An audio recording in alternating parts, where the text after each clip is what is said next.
میں تمہارے ساتھ نہیں آؤں گی، انہیں اٹھانے کے لیے اپنی رانی کو بلا لو۔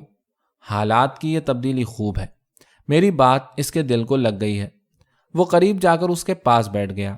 زہرا، تم میری کیا رانی؟ اس کا چہرہ چمک اٹھا۔ تم مذاق کر رہے ہو؟ اپنی قسم، تمہاری قسم۔ وہ بہت خوش تھی، وہ مجید کے ساتھ اس محل میں رہے گی، کتنا اچھا ہوگا۔ وہ وہاں کھڑی کی کھڑی رہ گئی، اس کی آنکھیں بھیگ گئی تھیں، مگر اس کے ہونٹوں پر مسکراہٹ تھی۔ اس کے ناخن کاٹنے کے لیے مجید نے اس کا ہاتھ پکڑا۔ نہیں، زہرا آنسو بہاتے ہوئے کچھ اس طرح ہنسی جیسے پورا چاند ہلکی بارش میں چمکے۔ میرے ناخن مت کاٹو، اس نے کسی قدر منہ لٹکائے ہوئے کہا۔ ابھی جب تم مجھے کچھ کہو گے تو مجھے تمہیں چٹکی کاٹنے کی ضرورت پڑے گی۔ تم مجھے چٹکی کاٹو گی زہرا؟ بالکل، میں ہمیشہ تمہیں چٹکی کاٹوں گی۔ یہ کہتے ہوئے اس نے اپنے دانت کٹکھٹائے، بھویں چڑھائیں اور اسے چٹکی کاٹنے کے لیے تیار ہو گئی۔ مجید اٹھ کھڑا ہوا، یہ جتانے کے لیے کہ اس کا یہ جرم کتنا بڑا ہوگا۔ اس نے کہا، مگر رانیاں چٹکی نہیں کاٹتی۔ زہرا کو جیسے مجید کی اس بات کا یقین نہ ہو، اس نے پوچھا، اگر کوئی رانی کسی کو چٹکی کاٹتی ہے تو کیا یہ بہت بڑا جرم ہوتا ہے؟ سچ سچ بتاؤ۔ مجید نے قسم کھا کر کہا کہ ہاں، یہ بہت بڑا جرم ہوتا ہے۔ بالکل سچ کہہ رہا ہوں، شہزادیوں اور رانیوں کو چٹکی نہیں کاٹنا چاہیے۔ یہ سن کر وہ کچھ پریشان سی اپنی جگہ پر کھڑی سوچتی رہی۔ اگر رانی کو چٹکی نہیں کاٹنا چاہیے تو اسے ان ناخنوں کی ضرورت کیا ہے؟ وہ ناخن کٹوا دینے پر راضی ہو گئی اور مجید کے سامنے اپنے ہاتھ اس طرح پھیلا دیے جیسے وہ کوئی بڑی قربانی کر رہی ہو۔ تب ٹھیک ہے، لو کاٹ دو۔ مجید خوش ہو کر زہرا کے سامنے بیٹھ گیا۔ مجید نے تیز اور نکیلے 10 ناخن ایک ایک کر کے کاٹ دیے اور پھر اطمینان سے کھڑا ہو گیا۔ وہ دونوں وہاں سے اٹھ کر گھر پہنچے اور جا کر سارے پودے لگائے۔ گھر کے سامنے والے آنگن میں مجید نے چھوٹے چھوٹے گڑھے کھودے۔ زہرا نے ہر گڑھے میں ایک ایک پودا لگایا، اسے مٹی سے بھرا اور پانی ڈالا۔ انہوں نے ایک گڑھے میں مڑی ہوئی پتیوں والا پودا لگایا، دوسرے میں پیلی پتیوں والا اور تیسرے میں مرغ کی دم جیسی پتیوں والا پودا جما دیا۔ پودوں کی اسی ترتیب کے مطابق دونوں نے سارے گڑھے بھر دیے۔ ایک کونے میں انہوں نے شو فلاور کا پودا بو دیا۔ جب زہرا کھدے ہوئے گڑھے پر پودا لگا رہی تھی، اس وقت اس کی شاخ پر ایک لال پھول لگا ہوا تھا جو اب مرجھانے لگا تھا۔ زہرا ہر روز صبح صبح مجید کے گھر جاتی اور سارے پودوں میں پانی ڈالتی۔ ایک دفعہ زہرا کی ماں نے اسے چھیڑتے ہوئے پوچھا، زہرا، تم ایرے غیرے کے گھر کے پودوں کو پانی دینے کیوں جاتی ہو؟ ایک شام زہرا اور مجید آنگن میں کھڑے تھے۔ کلے پھوٹتے ہوئے پودوں کی طرف اشارہ کرتے ہوئے مجید نے پوچھا، زہرا، یہ سارے پودے کیا تمہارے ہیں؟ کیوں، کیا یہ تمہارے ہیں؟ مجید ہنس پڑا۔ تم انہیں اپنا کرنا چاہتی ہو؟ اس کی اس بات پر زہرا اپنی خفگی کے اظہار کے لیے کچھ کر سکتی ہے؟ اس نے اسے نوچ لیا، مگر اب ناخن تو تھے نہیں، اس لیے مجید نے ہنستے ہوئے کہا، لو اور نوچو، اچھا لگتا ہے۔ زہرا نے اپنے ناخنوں کی طرف دیکھا اور اس کی آنکھیں بھیگ گئیں۔ پھر میں اب تمہیں دانت کاٹوں گی۔ وہ اس کی کلائی پر دانت کاٹنے کے لیے بڑھی۔ مجید کو جب بچنے کی کوئی صورت نظر نہ آئی تو اس نے جلدی سے اسے قرآن کی قسم دلا دی، کتاب کے 30 پاروں کی قسم، میں تم سے کہتا ہوں کہ رانیوں کو دانت نہیں کاٹنے چاہیے۔ زہرا کی آنکھوں سے آنسو ٹپ ٹپ گرتے رہے اور اسی طرح روتے روتے اس نے سوال کیا، کیا کسی کو بھی نہیں؟ مجید نے ہنستے ہوئے جواب دیا، ہاں، کسی کو بھی نہیں۔ زہرا حساب میں اچھی تھی۔ اسکول میں ماسٹر صاحب اس کی بہت تعریف کرتے تھے اور مجید کی پٹائی ہوتی تھی، اور جب بات حساب کی ہوتی تو مجید بہت ہی پریشان ہوتا۔ وہ حساب میں چاہیں جتنی کوشش کرے، اس کے جواب غلط ہی ہوتے تھے۔ اول نمبر کا غبی ہے، ماسٹر صاحب کہتے تھے۔ حاضری لیتے وقت بھی ماسٹر صاحب اسے اسی طرح پکارتے۔ ان کے اس طریقے پر کسی کو کوئی شکایت بھی نہیں تھی۔ مجید ہی ایک غبی لڑکا تھا، اس وجہ سے ماسٹر صاحب کے غبی پکارنے پر جماعت کے تمام بچوں میں سے مجید ہی جواب دیتا، حاضر جناب۔ ایک دفعہ ماسٹر صاحب نے مجید سے پوچھا، 1+1 کا کیا مطلب ہے؟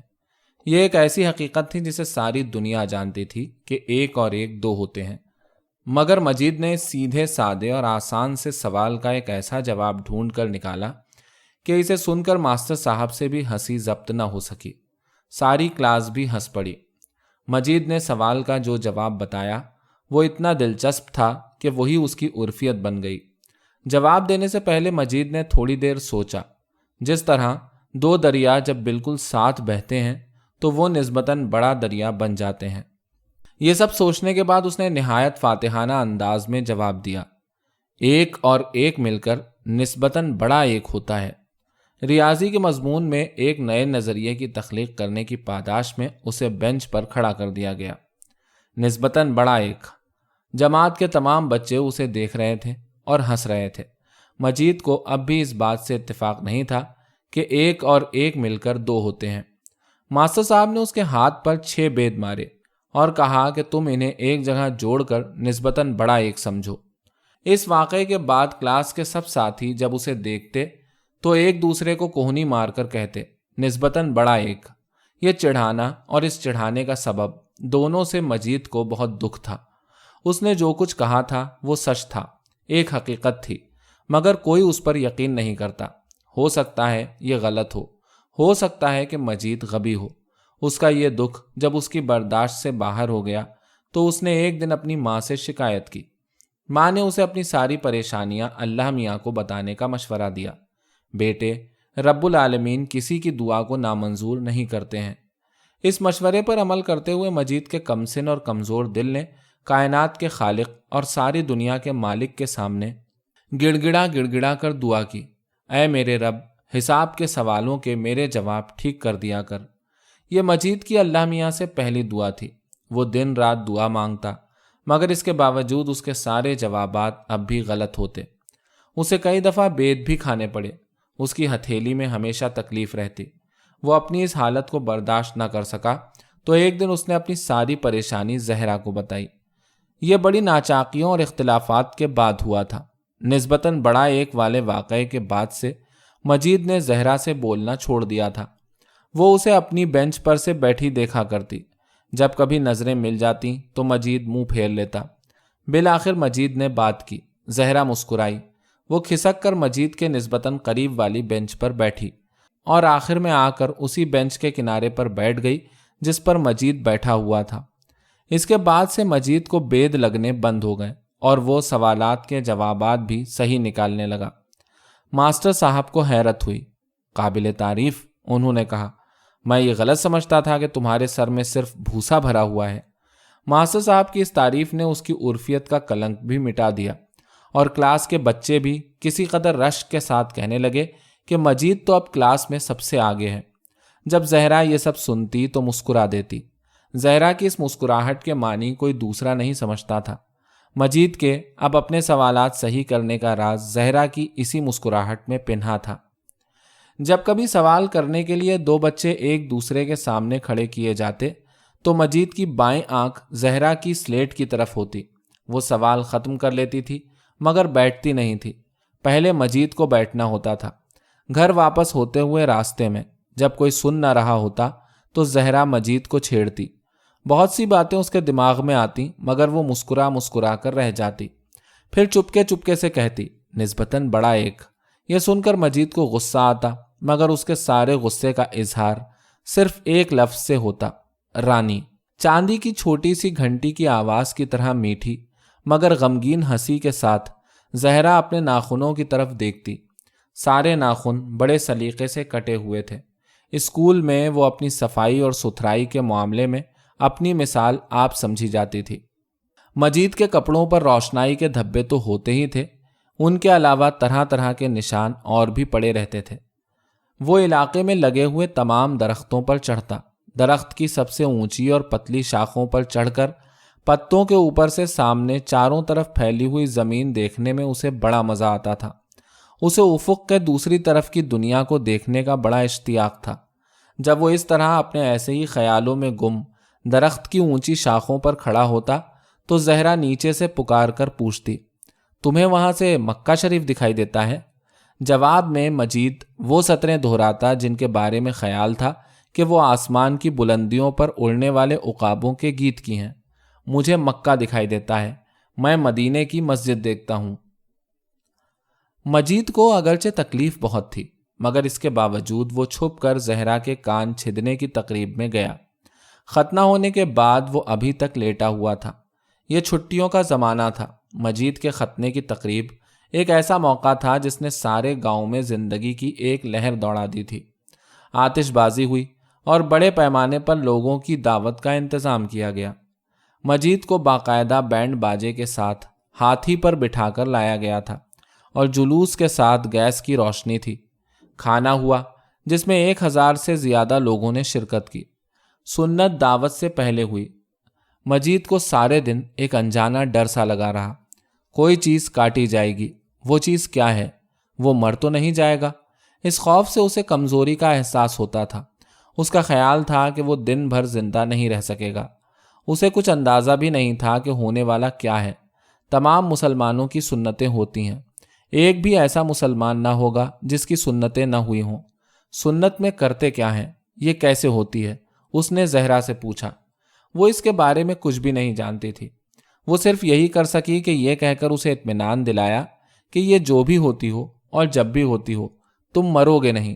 بہرحال مجید کو بڑی تشویش تھی۔ پنڈال میں جوں ہی دلوں پر ایک خاص کیفیت گزار دینے والی تکبیر اللہ اکبر کی آواز گونجی، مجید کے ابا نے اسے گود میں اٹھا لیا اور لے جا کر ایک چھوٹے کمرے میں چھوڑ دیا۔ وہاں پر ایک اوندھا ہوا کنڈا رکھا تھا جس پر ایک صاف ستھرا نیا کپڑا پڑا ہوا تھا اور اس کے سامنے ایک لیمپ تھا جس میں 11 بتیاں جل رہی تھیں۔ نائی کے علاوہ مولوی صاحب بھی تھے جنہیں آج کی تمام رسموں کو اصولوں کے مطابق ادا کرنا تھا۔ ان دونوں کے علاوہ کمرے میں 10-12 آدمی اور تھے۔ انہوں نے اس کی قمیص اور لنگی اتار دی۔ اسے اوندھے کنڈے پر اس کے پیدائشی لباس میں یعنی بالکل ننگا بٹھا دیا گیا۔ وہ حیرت میں تھا کہ آخر یہ لوگ کرنے کیا جا رہے ہیں۔ انہوں نے اس کی آنکھوں پر پٹی باندھ دی اور اس کے ہاتھ پاؤں اور سر کو مضبوطی سے جکڑ لیا۔ وہ ہل بھی نہیں سکتا تھا۔ اسے صرف اللہ اکبر کی آواز سنائی دی۔ وہ پسینے میں شرابور تھا۔ اسی افراتفری میں اس نے وہاں جہاں پر اس کی دونوں رانیں ملتی تھیں ایک ہلکا سا درد محسوس کیا، ایک ایسی کیفیت جیسے کسی نے چھالیا کے درخت کے پتے پر سے سوکھی جھلی اتار دی ہو۔ یہ احساس بھی بالکل عارضی تھا، ایک لمحے کا۔ اب ایک جلن اور سوزش کا احساس تھا اور بس۔ انہوں نے مجید کو پلنگ پر لٹا دیا۔ اس کے سر اور اس کی ٹانگوں کے لیے تکیے رکھے گئے تھے۔ اس سارے شور و شغب میں مجید نے ایک نظر ڈالی۔ یہ ویسا نہیں تھا جیسے آپ اپنی انگلی لال روشنائی کی شیشی میں ڈبو لیں۔ اس کے بجائے اس کی شکل کچھ ایسی تھی جیسے آپ نے روشنائی کو چھوئے بغیر اس کی شیشی کے منہ کی گولائی سے انگلی کے چاروں طرف لال روشنائی کا دائرہ سا بنا لیا ہو، خون نکلنے کی موہوم سی علامت۔ دوسرے دن مجید نے یہ سارا حال زہرا کو بتایا۔ زہرا نے کھڑکی کی دوسری طرف کھڑے کھڑے سوال کیا، مجید تم ڈر گئے تھے؟ کیا میں؟ بستر پر لیٹے لیٹے مجید نے کہا، میں ڈرا بالکل نہیں تھا۔ پھر اس نے اپنے کان چھیدے جانے کے بارے میں اسے بتایا اور کہا کہ 10-12 دن میں یہ تقریب ہوگی۔ مجید تم تو نہ آ سکو گے۔ میں آؤں گا، مجید نے کہا۔ جس دن تقریب ہونے والی تھی مجید کے لیے ہلنا بھی مشکل تھا۔ اس نے پہلے تو زہرا کی اماں کی آواز سنی اور بعد کو خود زہرا کی۔ دونوں اس کے خاندان کے لوگوں کو تقریب میں شرکت کی دعوت دینے آئی تھیں۔ کچھ دیر اس نے کھڑکی کے قریب زہرا کو بھی دیکھا۔ اس کا چہرہ گھبراہٹ اور تشویش کی وجہ سے پیلا معلوم ہو رہا تھا، مگر اس کی آنکھیں چمک رہی تھیں۔ آج میرے کان چھیدے جائیں گے۔ کچھ کہے بغیر مجید مسکرا دیا۔ مسکراہٹ زہرا کے ہونٹوں تک بھی پہنچ گئی۔ مجید نے اس کے کانوں پر نظر ڈالی۔ وہ سوچ رہا تھا، جب ان خوبصورت کانوں میں سوراخوں کی ایک لائن بنائی جائے گی تو کوئی تکلیف تو نہ ہوگی۔ جب اس نے یہی سوال زہرا سے کیا تو اس نے کہا، میں نہیں جانتی، تم خود آ کر دیکھ لینا۔ یہ کہہ کر وہ بھاگ گئی۔ مجید تقریب میں جانا چاہتا تھا مگر جہاں وہ لیٹا ہوا تھا وہاں سے اٹھ نہیں پایا۔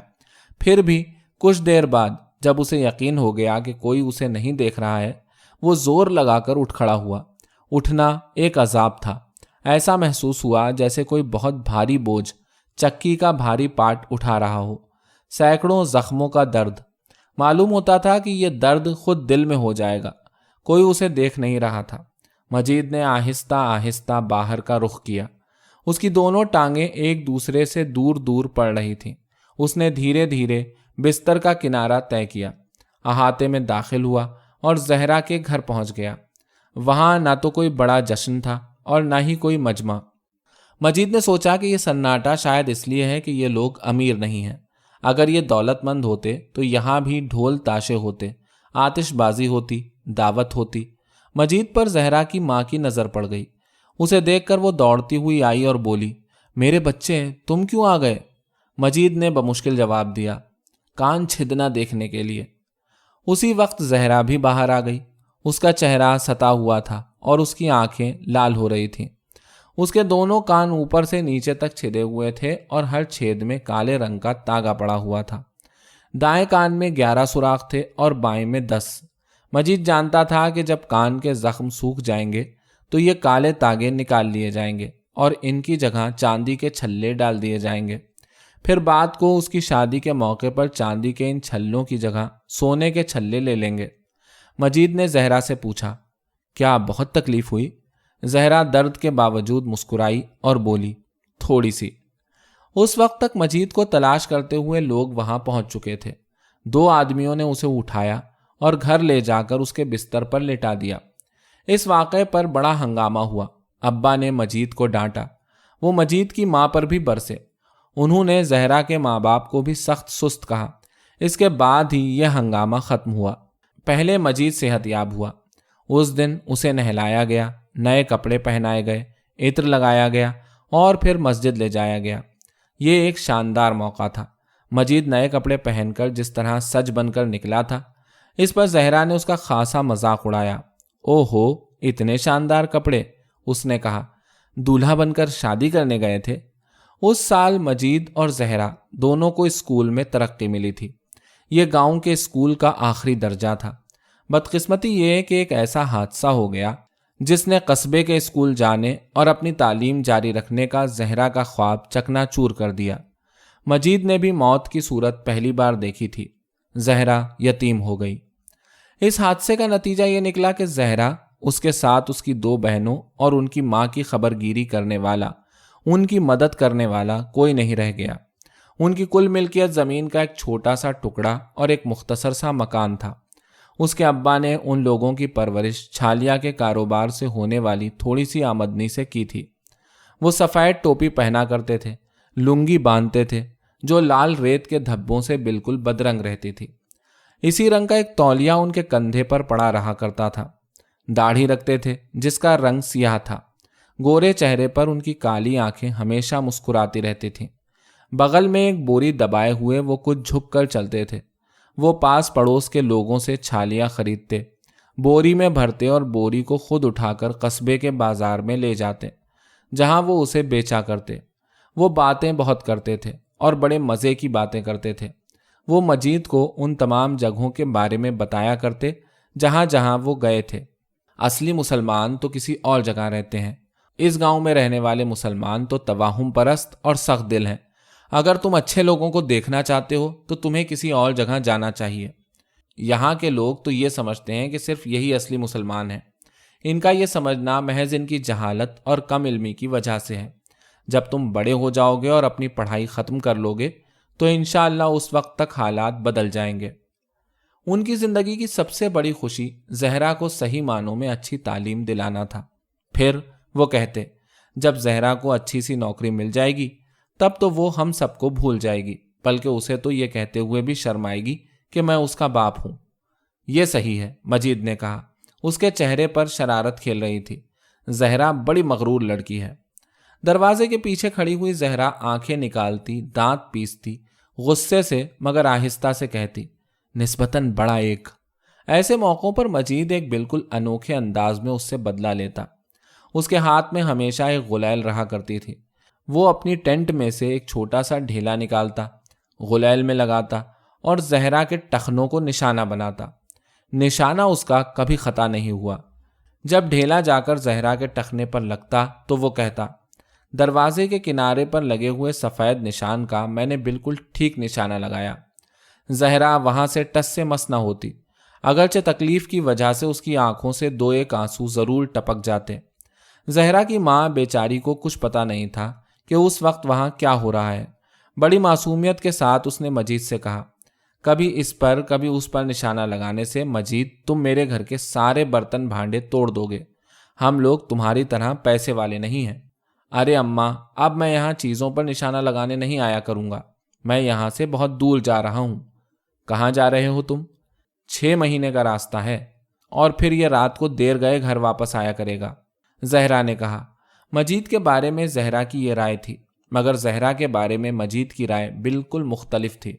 دنیا کے دیکھنے کے بعد جب میں واپس آؤں گا، اس وقت زہرا ایک بڑی افسر ہو چکی ہوگی۔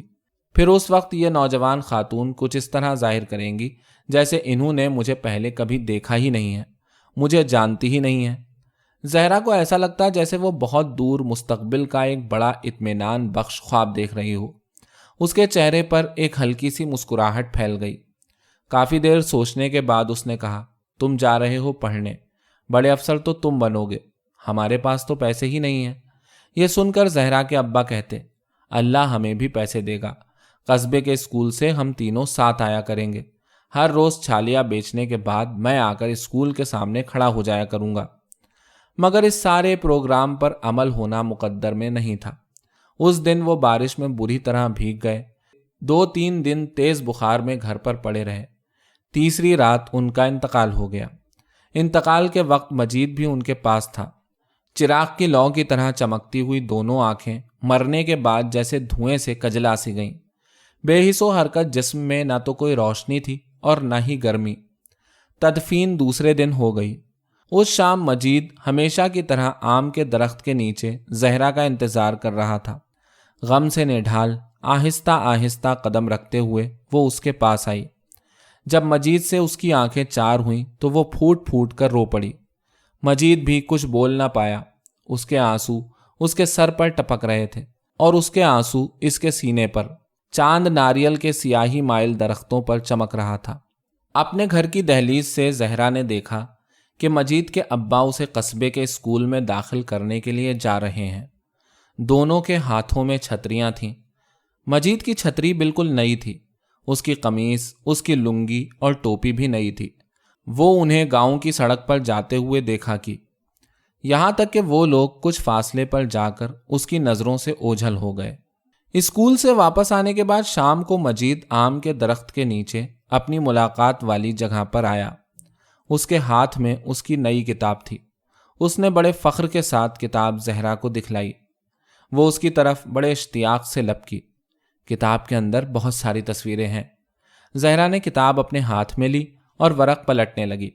مجید نے 2 میل دور واقع شہر کے قابل دید مقامات کا تذکرہ کیا اور آخر میں اپنے اسکول کے بارے میں بتایا۔ قصبے کے بالکل بیچوں بیچ 7 بڑی بڑی عمارتیں، ٹائل لگی ہوئی سفید صاف ستھری عمارتیں، اپنے یہاں کے اسکول سے بالکل الگ، ایک بڑا سا باغیچہ، طرح طرح کے پودے، میں ان میں سے ہر ایک کے بیج لاؤں گا، اور پھر کھیل کا میدان اتنا بڑا کہ بس دیکھنے کی چیز ہے، اور اتنے بہت سارے لڑکے۔ مجید نے اسکول کا ذکر جاری رکھا، کوئی شمار ہی نہیں۔ ہیڈ ماسٹر صاحب بہت موٹے ہیں، سنہری کمانی کا چشمہ لگائے رہتے ہیں، ہاتھ میں ہر وقت ایک چھڑی رہتی ہے، اور جو ماسٹر صاحب مجھے پڑھاتے ہیں نا، ان کے ایک ہی آنکھ ہے۔ میری کلاس میں 42 بچے ہیں، ان میں 14 تو لڑکیاں ہیں۔ مجید یکایک خاموش ہو گیا۔ کتاب پر زہرا کے آنسو دیکھ کر اسے دھکا سا لگا۔ تم رو کیوں رہی ہو؟ مجید نے بار بار پوچھا۔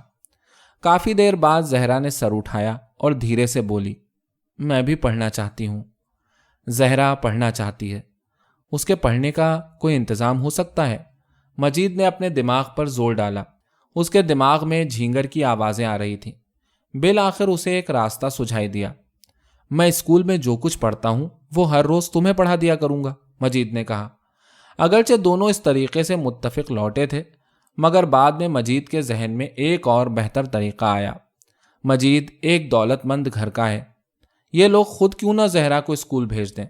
اسے اپنے ابا سے بات کرتے ڈر لگتا تھا، وہ اپنی اماں سے بات کرے گا، اس نے فیصلہ کیا۔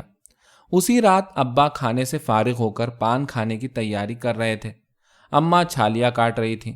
مجید کا دل بہت زور زور سے دھڑک رہا تھا۔ وہ گیا اور اپنی اماں کے پاس بیٹھ گیا، پھر بہت آہستہ سے بولا، اماں۔ اماں نے بڑے پیار سے پوچھا، کیا ہے میرے بچے؟ زہرا کو پڑھنے کے لیے ہم ہی لوگ اسکول کیوں نہیں بھیج دیتے؟ مجید نے بہت آہستہ سے کہا۔ تھوڑی دیر تک خاموشی رہی، کوئی بھی نہ بولا۔ ابا نے پان کو موڑا اور اپنے منہ میں رکھ لیا، کچھ چھالیاں منہ میں ڈالی اور پان چبانا شروع کر دیا۔ اس کے بعد انہوں نے پیتل کے پاندان میں سے، جو دیکھنے میں سونے کا لگتا تھا، چاندی کی ایک چھوٹی سی ڈبیا نکالی۔ ڈبیا کو انہوں نے کھولا ہی تھا کہ ساری فضا ایک تیز خوشبو سے مہک اٹھی۔ انہوں نے خاص طور پر تیار کی ہوئی تمباکو نکال کر اپنی ہتھیلی پر رکھی اور پھر اسے اپنے منہ میں ڈال لیا۔ ان ساری چیزوں کو کچھ دیر اپنے منہ کے اندر چاروں طرف گھمایا اور پھر آنگن میں تھوک دیا۔ اماں نے اگالدان سامنے کرتے ہوئے کہا، آخر تم اس میں کیوں نہیں تھوکتے؟ پودے پتیوں پر یہ خون سا لگتا ہے۔ تو پھر کیا ہوا؟ ابا نے تمسخر کے انداز میں کہا، اور پھر آرام کرسی پر دراز ہو گئے۔ لالٹین کی روشنی میں ابا کی ریشمی قمیص کے سنہرے بٹن چمک رہے تھے۔